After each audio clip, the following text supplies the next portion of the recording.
آپ نے سنا ہوگا حضور نے سورہ رحمان کے بارے میں فرمایا ہے، سورۃ الرحمن عروس القرآن. یہ سورہ رحمان جو ہے یہ قرآن کی دلہن ہے.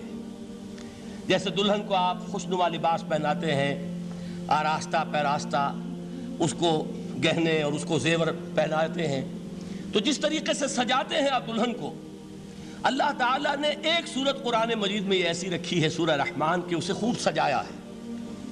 اس میں الفاظ کا در و بست، اس کا اپنا ایک ڈیوائن میوزک ہے. وہ تو اللہ تعالیٰ قراء جو ہے خاص طور پر مصر کے قراء، اللہ تعالیٰ ان پر رحمت نازل فرمائے، ان کی خطاؤں سے درگزر کرے. جس طرح قرآن کے انٹرنسک میوزک کو انہوں نے واضح کیا ہے. واقعہ یہ ہے کہ اگر یہ لوگ نہ ہوتے، شیخ عبد الباسط محمد عبد الصمد، شیخ محمود خلیل الحصری، یہ لوگ کہ جنہوں نے قرآن کے اس غنا میوزک، یہ لفظ جو ہے آپ حیران نہ ہو کہ میں یہ کوئی شاید توہین کر رہا ہوں قرآن کی، حضور نے یہ لفظ استعمال کیا ہے. تغنو، اس قرآن کو اچھی سے اچھی خوشلہانی کے ساتھ پڑھو. من لم یتغن بالقرآن فلیس منا، جو قرآن کو بہتر سے بہتر انداز میں، اچھی سے اچھی آواز میں، خوشلہانی کے ساتھ پڑھنے کی کوشش نہیں کرتا، وہ ہم میں سے نہیں ہے. بلکہ ایک مرتبہ حضور رات کے وقت آپ گشت پر تھے اپنے ساتھیوں کے حالات معلوم کرنے کے لیے.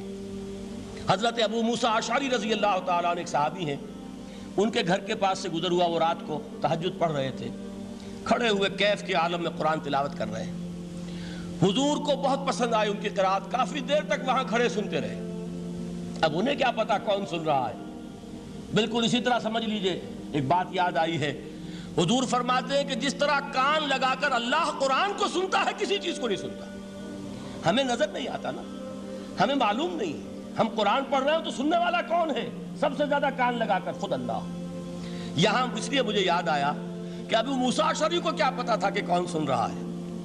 وہ اپنی کیفیت میں نماز میں تہجد میں قرآن کی تلاوت کر رہے تھے، اور ظاہر بات ہے ان کے گھر ایکڑوں میں بنے ہوئے نہیں تھے، ایک ایک کمرہ، ایک ایک کوئی حجرہ، ایسے ہی تو گھر تھے نا صحابہ کے. لہذا حضور پاس سے گزرے، آواز آئی، کافی دیر سنتے رہے.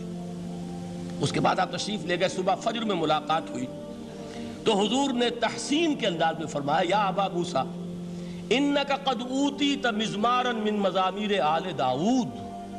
اے ابو موسیٰ، تمہیں تو آل داؤد کے سازوں میں سے ایک ساز اللہ نے عطا فرما دیا ہے. جس طرح حضرت داؤد، لہن داؤدی مشہور ہے کہ جب وہ پچھلے پہر رات کو حمد کے ترانے الاپتے تھے، قرآن میں ہے کہ پرندے شامل ہو جاتے تھے ساتھ، اور پہاڑ وجد میں آتے تھے، پہاڑ بھی ان کے ساتھ شریک ہوتے تھے. تو جس طرح کا اللہ نے ان کو لہن عطا فرمایا تھا، حضور نے تحسین کے انداز میں فرمایا ہے ابو موسیٰ اشعری، اللہ نے تمہیں بھی آل داؤد کے سازوں میں سے ایک ساز عطا فرمایا. بہرحال قرآن مجید کا جو یہ میوزک ہے، قرآن کے الفاظ کا جو حسن ہے، جہاں تک حسن معنوی ہے وہ تو ہر لفظ میں ہے، لیکن یہ حسن ظاہری، حسن صوتی، حسن لفظی، یہ اپنے کلائمیکس پر آپ کو نظر آئے گا سورہ رحمان میں. لیکن قرآن میں یہ سورت اس اعتبار سے بھی ممتاز ہے، اس کی 4 آیات پر ذرا توجہ کریں گے، عجیب حقائق سامنے آئیں گے. جہاں یہ قرآن مجید کے حسن صوت اور حسن لفظی کی معراج ہے، وہیں اس کی پہلی 4 آیات میں 4 چوٹی کی چیزوں کا ذکر ہے، سب سے اونچی چیزیں. پہلی آیت کیا ہے؟ الرحمن. ایک آیت ہو گئی. رحمان کیا ہے؟ اللہ کا نام ہے. کبھی آپ نے غور کیا اللہ کے ناموں میں سب سے پیارا نام کون سا ہوگا؟ رحمان. کیوں؟ اس کا مادہ کیا ہے؟ رحمت. ہمیں سب سے بڑھ کر جس چیز کی ضرورت ہے وہ کیا ہے؟ رحمت خداوندی. نام اچھی طرح سن لیجئے اس حضور کے قول کو. حضور فرماتے کوئی شخص جنت میں مجرد اپنے عمل کی بنیاد پر داخل نہیں ہو سکے گا جب تک کہ رحمت خداوندی دستگیری نہ کرے. کسی صحابی نے بڑی ہمت اور جرأت کا ثبوت دیا کہ پوچھ لیا، کیا حضور آپ بھی؟ جب آپ نے فرمایا کوئی شخص داخل نہیں ہو سکتا جنت میں محض اپنے عمل کی بنیاد پر جب تک کہ رحمت خداوندی جو ہے وہ دستگیری نہ فرمائے. پوچھا گیا کیا آپ بھی؟ آپ نے فرمایا ہاں میں بھی.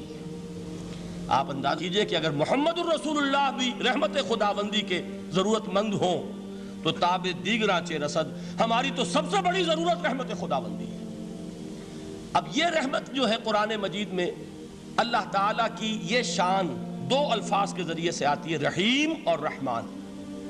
اور کوئی مادہ نہیں ہے جس سے 2 نام بنتے ہوں اللہ کے. لیکن یہ مادہ ہے واحد رحمت کا کہ جس سے رحمان بھی ہے رحیم بھی ہے۔ رحیم صفت مشبہ ہے، رحمت دائم ہو جائے گی، مستقل ہوگی تو رحیم کہیں گے، اور رحمان اس میں رحمت کی ہے وہ شان ہے کہ جیسے ٹھاٹھے مارتا ہوا سمندر ہو، ہیجان کی کیفیت، طوفانی کیفیت، رحمت خداوندی کا طوفانی جوش، وہ ہے رحمان۔ آپ تو رہتے اس علاقے میں ہیں، آپ کو معلوم ہے عرب اگر بھوکا مرا جا رہا ہو تو کیا کہے گا؟ انا جوعان۔ پیاسا مرا جا رہا ہو انا عطشان۔ بہت غضبناک ہوگا غضبان، غضبان آصفہ قرآن میں آیا ہے، بہت غضبناک۔ رحمان جس کی رحمت جو ہے جوش میں ہے، ٹھاٹھے مارتے ہوئے سمندر کے مانند۔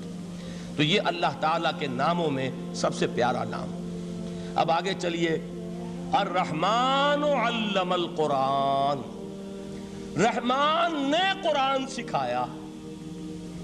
رحمت خداوندی کا سب سے بڑا مظہر، رحمان کی رحمانیت کا سب سے بڑا مظہر قرآن ہے۔ ان میں جو منطقی ربط ہے اس کو سمجھتے جائیے۔ اچھا آپ یہ سوچئے، جو علم بھی انسان کو حاصل ہوا وہ کس نے دیا؟ اللہ نے۔ سائنس کا علم کس نے دیا؟ اللہ نے۔ علم آدم الاسماء کلہا، وہ علم الاسماء جو حضرت آدم کو دے دیا گیا تھا ازل میں، یہ اسی کا ظہور ہے، یہ اسی کی ایکسفولیشن ہے جو ہو رہی ہے اور ہوتی رہے گی ابھی۔ اور دوسرے علم ہے وہ کس نے دی؟ اللہ نے دی۔ لا یحیطون بشیء من علمہ الا بما شاء، مخلوق میں سے کوئی اللہ کے علم میں سے کسی شے کا احاطہ نہیں کر سکتا مگر وہ جتنا اللہ دینا چاہے۔ لیکن یہ کہ تمام علوم میں چوٹی کا علم قرآن، نوٹ کرتے جائیے، اب چوٹی کی چیزیں جمع کیجئے۔ اللہ کے ناموں میں چوٹی کا نام رحمان، اللہ نے جو کچھ انسان کو سکھایا اس میں چوٹی کا علم قرآن۔ خلق الانسان، انسان کو پیدا فرمایا۔ سوال یہ کہ حیوانات کو کس نے پیدا فرمایا؟ آسمان کس نے پیدا کیے؟ زمین کس نے پیدا کی؟ فرشتے کس نے پیدا کیے؟ کیا مطلب خلق الانسان؟ اس کی تمام مخلوقات میں اس کا کلائمیکس، اس کی تخلیق کی معراج، اس کے تخلیق کا نقطہ عروج انسان ہے۔